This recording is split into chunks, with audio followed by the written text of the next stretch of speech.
दोस्तों नमस्कार, ये है मार्गदर्शन फॉर सिविल सर्विसेज। मैं अनुराग चौधरी। दोस्तों आज की वीडियो में प्रस्तुत है नागरिक शास्त्र अथवा राजनीति विज्ञान से आयोजित परीक्षाओं के लिए महत्वपूर्ण प्रश्नों का अध्ययन। ये वीडियो आपके आगामी विभिन्न परीक्षाओं जैसे TGT, PGT, ELT grade, government inter college प्रवक्ता, government degree college, assistant professor, Bihar अध्यापक भर्ती परीक्षा तथा नेट जेआरएफ राजनीति विज्ञान के लिए बहुत ही उपयोगी हैं। तो आइए शुरू करते हैं आज का वीडियो। पहला प्रश्न है, राजनीतिक चिंतन का आरंभ कहाँ से माना जाता है? तो सही उत्तर है यूनान से। दोस्तों राजनीतिक चिंतन का आरंभ प्राचीन यूनान से माना जाता है, जहाँ 600 ईसा पूर्व से ही विचारकों ने समाज के संगठन और शासन के बारे में चिंतन करना शुरू कर दिया था। और आप जानते हैं कि इन समाजों में सुकरात, प्लेटो और अरस्तु जैसे विचारकों ने शासन, न्याय और नागरिक अधिकारों के बारे में महत्वपूर्ण विचार दिए थे। अगला प्रश्न है, राजनीति शब्द का प्रयोग सबसे पहले किस विद्वान द्वारा किया गया था? तो आप जान लीजिए, अरस्तु ने सबसे पहले राजनीति शब्द का प्रयोग किया था और इसी नाम से उनकी पुस्तक है पॉलिटिक्स। अगला प्रश्न इसी से संबंधित है कि राजनीति शब्द का प्रयोग सबसे पहले किस पुस्तक में किया गया? तो अरस्तु की पुस्तक है पॉलिटिक्स और इसी पुस्तक में सबसे पहले राजनीति शब्द का प्रयोग किया गया। और आप जान भी लीजिए कि अरस्तु को राजनीति विज्ञान का जनक कहा जाता है। अगला प्रश्न है, राजनीति को दो वर्गों में बांटा गया है, कौन से? तो मुख्य रूप से राजनीति को सैद्धांतिक राजनीति और व्यवहारिक राजनीति दो पक्षों में अध्ययन किया जाता है। सैद्धांतिक राजनीति में राजनीतिक सिद्धांतों और अवधारणाओं का अध्ययन किया जाता है, जबकि व्यवहारिक राजनीति में राजनीतिक सिद्धांतों को वास्तविक दुनिया की स्थितियों में लागू किया जाता है। सैद्धांतिक राजनीति मुख्य रूप से सोच और विश्लेषण पर केंद्रित है, जबकि व्यवहारिक राजनीति नीतियों, कार्यों और कार्यक्रमों पर केंद्रित है। अगला प्रश्न है, राजनीति को पूर्ण या सर्वोच्च विज्ञान किसने कहा था? तो उत्तर है अरस्तु ने। अरस्तु ने राजनीति को पूर्ण या सर्वोच्च विज्ञान या मास्टर साइंस की संज्ञा दी है। ये बहुत ही महत्वपूर्ण तथ्य है कि राजनीति को सर्वोच्च विज्ञान या मास्टर साइंस की संज्ञा ये अरस्तु द्वारा दी गई थी और अरस्तु को राजनीति विज्ञान का जनक कहा जाता है। अगला प्रश्न है कि परंपरागत राजनीति की मुख्य विशेषता क्या है? तो याद रखिएगा, परंपरागत राजनीति की मुख्य विशेषता इसकी दार्शनिक प्रवृत्ति है। देखिए, परंपरागत राजनीतिक सिद्धांत बहुत ही महत्वपूर्ण है और ये जो परंपरागत राजनीति सिद्धांत है ये आत्मनिष्ठ या व्यक्तिनिष्ठ होता है। प्रत्येक विचारक की अपनी अंतर्दृष्टि होती है, उसके कुछ आदर्श और मूल्य होते हैं। और आप जान लीजिए कि राजनीतिक दर्शन जो है ये तथ्य और मूल्य दोनों से संबंधित होता है, लेकिन ये मूल्यों पर ज़्यादा जोर देता है और ये क्या होना चाहिए उस पर आधारित है। तो याद रखिएगा, परंपरागत राजनीति की मुख्य विशेषता दार्शनिक प्रकृति है और ये मूल्य और नैतिकता पर बल देता है। अगला प्रश्न है, राजनीति विज्ञान को राज्य का अध्ययन बताने वाले विचारक कौन से हैं? तो गार्नर, गुडनोव, एक्टन और डॉक्टर जकारिया ये सभी राजनीति विज्ञान को राज्य का अध्ययन बताने वाले विचारक हैं। अगला प्रश्न है, राजनीति विज्ञान को सरकार का अध्ययन किसने बताया है? तो सीले और लीकाक जैसे विद्वानों ने राजनीति विज्ञान को सरकार यानी गवर्नमेंट का अध्ययन बताया है। इसी क्रम में एक और महत्वपूर्ण प्रश्न है कि राजनीति विज्ञान को राज्य और सरकार दोनों का अध्ययन किसने बताया है? तो Paul Janet, Marshall E Dimock, Gilchrist, Laski और गैटेल आदि विचारक राजनीति विज्ञान को सरकार और राज्य दोनों के अध्ययन के क्रम में परिभाषित करते हैं। एक देखिए इम्पॉर्टेंट बुक है ग्रामर ऑफ पॉलिटिक्स। एक ग्रामर ऑफ पॉलिटिक्स यानी राजनीति का व्याकरण, ये पुस्तक किसके द्वारा लिखित है? तो बहुत ही ये प्रचलित और प्रसिद्ध पुस्तक है, हेराल्ड जोसेफ लास्की, एच.जे. लास्की द्वारा लिखित पुस्तक है ए ग्रामर ऑफ पॉलिटिक्स। अगला प्रश्न है, राजनीति शब्द का प्रयोग और समर्थन किन विद्वानों द्वारा किया गया था? तो राजनीति शब्द अरस्तु, जेलिनेक, सिजविक, लास्की, विल्सन और फ्रेडरिक पोलक ये विचारक राजनीति शब्द का प्रयोग और समर्थन करते हैं। एक बहुत ही महत्वपूर्ण प्रश्न है, सेपरेशन ऑफ पावर यानी शक्तियों के पृथक्करण का सिद्धांत किससे संबंधित है? तो ये सरकार के प्रकार्यात्मक या क्रियात्मक पहलू से संबंधित है, शक्तियों के पृथक्करण का सिद्धांत। और आप सभी जानते हैं कि शक्तियों के पृथक्करण सिद्धांत के जनक या प्रतिपादक मॉन्टेस्क्यू हैं और इनकी पुस्तक है द स्पिरिट ऑफ लॉज। और संविधान के निर्माण में देखा जाए तो अमेरिकी संविधान के निर्माणकर्ता शक्ति पृथक्करण सिद्धांत से पूरी तरह से प्रभावित थे। अगला प्रश्न है, राजनीति विज्ञान या पॉलिटिकल साइंस शब्द का प्रयोग सबसे पहले किसने किया था? तो गाडविन और मेरी वोllस्टोनक्राफ्ट, और इनके अन्य समर्थक थे विको, ह्यूम और जॉन सीले आदि ने राजनीति विज्ञान शब्द का प्रयोग किया था। अगला प्रश्न है कि राजनीति विज्ञान को विज्ञान के रूप में कौन स्वीकार नहीं करते हैं? राजनीति विज्ञान को विज्ञान के रूप में कौन स्वीकार नहीं करते हैं? तो इनके समर्थकों में बकल, कैटलिन, मोस्का, बियर्ड और बर्ग आदि हैं। देखिए, चार्ल्स बियर्ड, बकल, मेटलैंड, मिल, बर्ग ये सभी राजनीति को विज्ञान नहीं मानते हैं। और इसी आधार पर मेटलैंड ने कहा था कि जब मैं राजनीति विज्ञान शीर्षक से परीक्षा प्रश्न पत्रों को देखता हूं तो मुझे प्रश्नों से नहीं बल्कि शीर्षक से खेद होता है। और बर्ग का कहना है कि जैसे सौंदर्य शास्त्र विज्ञान नहीं है वैसे ही राजनीति का भी विज्ञान नहीं है। अगला प्रश्न है कि राजनीति विज्ञान को विज्ञान के रूप में कौन स्वीकार करते हैं या कौन से विचारक हैं? तो इनके समर्थकों में अरस्तु, Bodin, Hobbes, Montesquieu, Bryce, Bluntschli, फाइनर और लास्की इत्यादि हैं। तो राजनीति विज्ञान को विज्ञान मानने वाले बहुत से विचारक हैं। लीकॉक कहता है कि राजनीति विज्ञान जो है ये सरकार से संबंधित विधा है। ये तो बहुत ही महत्वपूर्ण विचारकों द्वारा दी गई परिभाषा है। इसी तरह एडी आशीर्वादम भी कहते हैं कि राजनीति विज्ञान राज्य और शासन का ही विज्ञान है। लेकिन यहाँ पर प्रश्न ये है कि राजनीति विज्ञान को विज्ञान के रूप में कौन कौन से विचारक हैं जो स्वीकार करते हैं? तो याद रखिएगा, अरस्तु, Bodin, Hobbes, Montesquieu, Bryce, Bluntschli, Finer, Laski आदि विचारक ये राजनीति विज्ञान को विज्ञान के रूप में स्वीकार करते हैं। अगला प्रश्न है, राजनीति को विज्ञान मानना तो दूर ये कलाओं में भी पिछड़ी हुई है। तो ये बकल की परिभाषा है, कई बार ये प्रश्न पूछा गया है।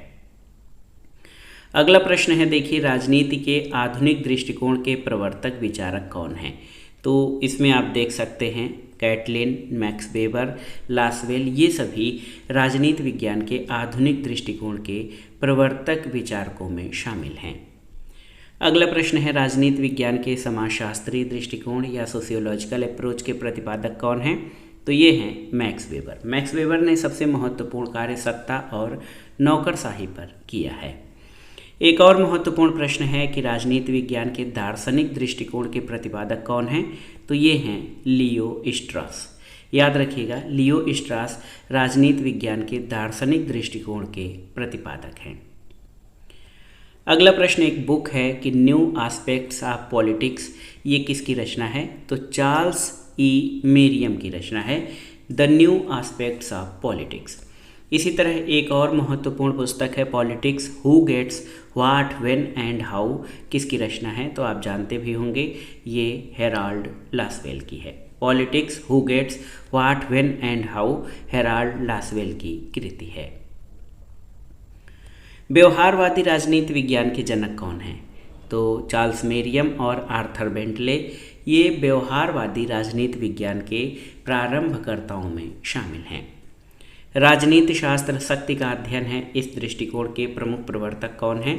तो Lasswell, Merriam, Max Weber, Bertrand Russell, Morgenthau, Catlin, Becker और पामर आदि विचारक ये मानते हैं कि राजनीति शास्त्र शक्ति का अध्ययन है और ये विचारक एक तरह से यथार्थवादी राजनीति की बात करते हैं। अगला प्रश्न है, आधुनिक राजनीति विज्ञान की मुख्य प्रवृत्ति या विशेषता क्या है? तो याद रखिएगा, अध्ययन मुक्तता, वैज्ञानिकता, मूल्य निरपेक्षता, यथार्थवादी दृष्टिकोण, व्यवहारपरकता, अंतर अनुशासनात्मक और स्वायत्तता, ये सभी आधुनिक राजनीति विज्ञान की प्रमुख प्रवृत्ति या विशेषताएं हैं। अगला प्रश्न है, राजनीति विज्ञान के ऐतिहासिक दृष्टिकोण के प्रवर्तक या समर्थक विचारक कौन हैं? तो ये हैं जॉर्ज एच सेबाई। अगला प्रश्न है, शक्ति निर्दिष्ट प्रभावों की उत्पत्ति है, ये किसने कहा है? तो बर्ट्रैंड रसेल का कथन है कि शक्ति निर्दिष्ट प्रभावों की उत्पत्ति है। राजनीति शक्ति का विज्ञान है, तो ये कथन कैटलिन का है। याद रखिएगा, राजनीति शक्ति का विज्ञान है, ये कैटलिन का कथन है। देखिए, एक महत्वपूर्ण कथन भारतीय राजनीतिक चिंतन से भी है कि समस्त सांसारिक जीवन का मूल आधार दंड शक्ति ही है। समस्त सांसारिक जीवन का मूल आधार दंड शक्ति ही है, तो ये कौटिल्य का कथन है। कौटिल्य राज्यशास्त्र और शासन कला के प्रमुख भारतीय विचारक हैं, जिन्होंने प्राचीन काल में भारतीय राजनीति और दंडशास्त्र पर यह पुस्तक लिखी है। कौटिल्य का अर्थशास्त्र राजनीति विज्ञान पर लिखा गया, शासन कला पर लिखा गया प्राचीन भारतीय ग्रंथ है। अगला प्रश्न है, शक्ति को प्रभाव प्रक्रिया किसने कहा? तो केप्लान और लासवेल जैसे विचारक शक्ति को प्रभाव प्रक्रिया के रूप में वर्णित करते हैं। अगला प्रश्न है, शक्ति भ्रष्ट करती है और निरंकुश शक्ति पूर्णतया भ्रष्ट कर देती है, तो ये किसका कथन है? ये लॉर्ड एक्टन का कथन है। अगला प्रश्न है, शक्ति को बहुपक्षीय तत्व किसने माना है? तो मैकाइवर, रॉबर्ट मैकाइवर ने शक्ति को एक पक्षी नहीं बल्कि बहुपक्षीय तत्व माना है।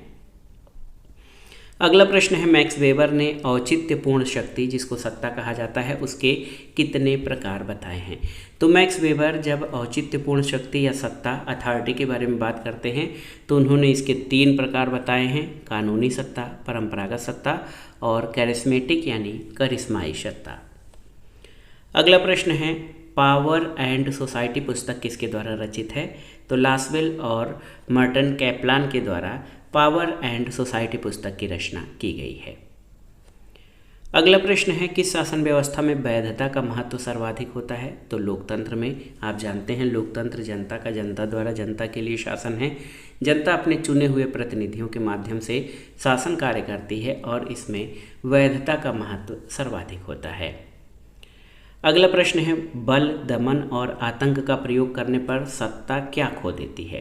तो बल, दमन और आतंक का प्रयोग करने पर सत्ता वैधता खो देती है और वैधता के अनुपस्थिति में ये जो है सत्ता नहीं रह जाती है। अगला प्रश्न है, सत्ता आदेश देने का अधिकार और आदेशों का पालन करवाने की शक्ति है। सत्ता की ये परिभाषा किसने दी है? तो ये परिभाषा हेनरी फेयोल की है, जो कहते हैं कि सत्ता आदेश देने का अधिकार और आदेश का पालन करवाने की शक्ति है। अगला प्रश्न है, मैक्स वेबर के अनुसार नौकरशाही की सत्ता किससे संबंधित है? तो नौकरशाही की सत्ता वैधानिक कानूनी सत्ता से संबंधित है। अगला प्रश्न है, सत्ता की अवधारणा के परिप्रेक्ष्य में किसने उदासीनता का क्षेत्र अवधारणा का प्रतिपादन किया है? तो ये चेस्टर बर्नार्ड हैं। अगला है, सत्ता पालन के आधार क्या हैं? तो सत्ता तो एक तरह से वैधानिकता सबसे महत्वपूर्ण है। इसके अलावा विश्वास, एकरूपता, दबाव, ये सभी सत्ता पालन के प्रमुख आधार हैं। अगला प्रश्न है, एक विचारक हैं स्टर्नबर्जर, इन्होंने वैधता या औचित्यपूर्णता के कितने प्रकार बताए हैं? तो 2 प्रकार बताए हैं, एक तो दैवी, दूसरा नागरिक औचित्यपूर्णता। एक बहुत ही महत्वपूर्ण पुस्तक है द वेव ऑफ गवर्नमेंट, तो ये कृति किसकी है? R.M. मैकाइवर। R.M. मैकाइवर की कृति है द वेव ऑफ गवर्नमेंट। अगला प्रश्न है, शक्ति और सत्ता के बीच की कड़ी क्या है? तो ये है वैधता। देखिए, शक्ति जो है बल प्रयोग की क्षमता है, न कि उसका वास्तविक प्रयोग, और सत्ता जो है ये वैधता के द्वारा जो है सत्ता का निर्धारण होता है। अगला प्रश्न है, लॉक के अनुसार राज्य के वैधता का आधार क्या है? तो देखिए, लोगों की सहमति जो है ये राज्य की वैधता का आधार है, ऐसा समझौतावादी विचारक लॉक ने कहा है। अधिनायक तंत्र का प्रधान लक्षण क्या है? तो शक्ति या बल प्रयोग, ये अधिनायक तंत्र का प्रधान लक्षण है। एक और महत्वपूर्ण प्रश्न है कि शक्ति के विशिष्ट वर्गवादी सिद्धांत या जो शक्ति का एलीट थियरी है इसका प्रतिपादन किसने किया है? तो ये विल्फ्रेड पैरेटो ने। रूलिंग क्लास एक महत्वपूर्ण पुस्तक है, किसकी कृति है? तो गिटानो मोस्का की कृति है द रूलिंग क्लास। गुटतंत्र का लौह नियम यानी आयरन लॉ ऑफ ओलिगार्की किसने दिया है? तो ये रॉबर्ट मिचेल्स की रचना है गुटतंत्र का लौह नियम। अगला प्रश्न है, नारीवादी सिद्धांत या फेमिनिस्ट थियरी के प्रमुख प्रवर्तक कौन हैं? मेरी वोलस्टोनक्राफ्ट, जे.एस. मिल, सुलामित फायर स्टोन, शीला रोबोथम, ये सभी फेमिनिस्ट थिंकर्स हैं जिनके शुरुआती लेखन से नारीवादी आंदोलन की शुरुआत मानी जाती है। अगला प्रश्न है, शक्ति का बहुलवादी सिद्धांत या समूह परिप्रेक्ष्य किसने दिया है? तो शक्ति का बहुलवादी परिप्रेक्ष्य जो है रॉबर्ट डहेल और आर्थर बेंटले से संबंधित है। अगला प्रश्न है, शक्ति के रचनात्मक सिद्धांत से कौन कौन से विचारक संबंधित हैं? तो इसमें हन्ना आरेंट, सी.वी. मैकफर्सन और महात्मा गांधी जैसे विचारक ये शक्ति के रचनात्मक सिद्धांत से संबंधित हैं। अगला प्रश्न है, विज्ञानों का श्रेणी तंत्र किसने दिया है ये विचार? तो ये काम्टे का विचार है। आलोचनात्मक सिद्धांत के प्रतिपादक कौन हैं? तो दांते, जर्मिनो और हर्बर्ट मार्क्यूजे, ये लोग आलोचनात्मक सिद्धांत के प्रतिपादक हैं। थियरी या थ्योरी जिसे सिद्धांत जिसका अर्थ होता है, तो थियरी शब्द ग्रीक शब्द थ्योरिया से आया है। इसका अभिप्राय क्या है? तो इसका अभिप्राय चिंतन या अवलोकन होता है, याद रखिएगा। राजनीति विज्ञान के शुरुआती और आसान सी परिभाषा है कि राजनीति विज्ञान राज्य से प्रारंभ तथा राज्य के साथ ही उसका अंत होता है। तो ये गार्नर की परिभाषा है। किसने कहा था कि राजनीति सिद्धांत में 3 प्रकार के तत्व होते हैं? तथ्यात्मक, अनियमित और मूल्यांकनात्मक। तो ये G.H. सेबाइन का कथन है। अगला प्रश्न है, 1950 के दशक में किसने कहा था कि राजनीतिक सिद्धांत डग हाउस में चला गया है? तो ये राइमर का कथन है। राइमर कहते हैं कि राजनीतिक सिद्धांत डग हाउस में चला गया है। अगला प्रश्न है, आसान सा प्रश्न है, किस विचारक को उदारवाद की आत्मा या उदारवाद का जनक कहा गया है? तो जॉन लॉक को उदारवाद की आत्मा या उदारवाद का जनक कहते हैं। अगला प्रश्न है, जो शक्ति औचित्यपूर्ण नहीं है वह दमन है, ये किसका कथन है? तो ये मैक्स वेबर का कथन है कि जो शक्ति औचित्यपूर्ण नहीं है वह दमन है। अगला प्रश्न है, किसने गुट निरपेक्षता यानी नॉन अलाइनमेंट की एक स्वार्थी नीति के रूप में आलोचना की है? तो अंतर्राष्ट्रीय संबंधों के महत्वपूर्ण विचारक स्वार्जन बर्जर ने गुट निरपेक्षता की स्वार्थी नीति के रूप में आलोचना की है। अगला प्रश्न है, किस समिति ने राजनीति के अपराधीकरण और अपराधियों के राजनीतिकरण पर चिंता व्यक्त की थी? तो ये बोहरा समिति थी जिसने राजनीति के अपराधीकरण पर रिपोर्ट दिया था, लेकिन ये रिपोर्ट सार्वजनिक नहीं की गई थी। तीसरी दुनिया शब्द का प्रयोग सबसे पहले किसने किया था? तो फ्रेंच फैनन ने तीसरी दुनिया या थर्ड वर्ल्ड शब्द का प्रयोग किया था। अगला प्रश्न है और इस वीडियो का आखिरी प्रश्न है, आप देखिए, महत्वपूर्ण प्रश्न है कि सहकारी संघवाद का प्रमुख लक्षण क्या है? तो सहकारी संघवाद का प्रमुख लक्षण विकेंद्रीकरण है यानी डिसेंट्रलाइजेशन और राज्य की अधिक जिम्मेदारी है। तो दोस्तों, ये था आज का वीडियो। नागरिक शास्त्र अथवा राजनीति विज्ञान से आयोजित परीक्षाओं के लिए महत्वपूर्ण प्रश्नों का संकलन। ये प्रश्न आपके आगामी विभिन्न परीक्षाओं के लिए अति संभावित और महत्वपूर्ण हैं। आप इनको अच्छे से तैयार कर लीजिएगा। वीडियो आपको कैसा लगा हमें कमेंट बॉक्स में ज़रूर बताइए। वीडियो को लाइक करें, शेयर करें और इस चैनल मार्गदर्शन फॉर सिविल सर्विसेज को सब्सक्राइब करें। वीडियो देखने के लिए धन्यवाद दोस्तों, नमस्कार।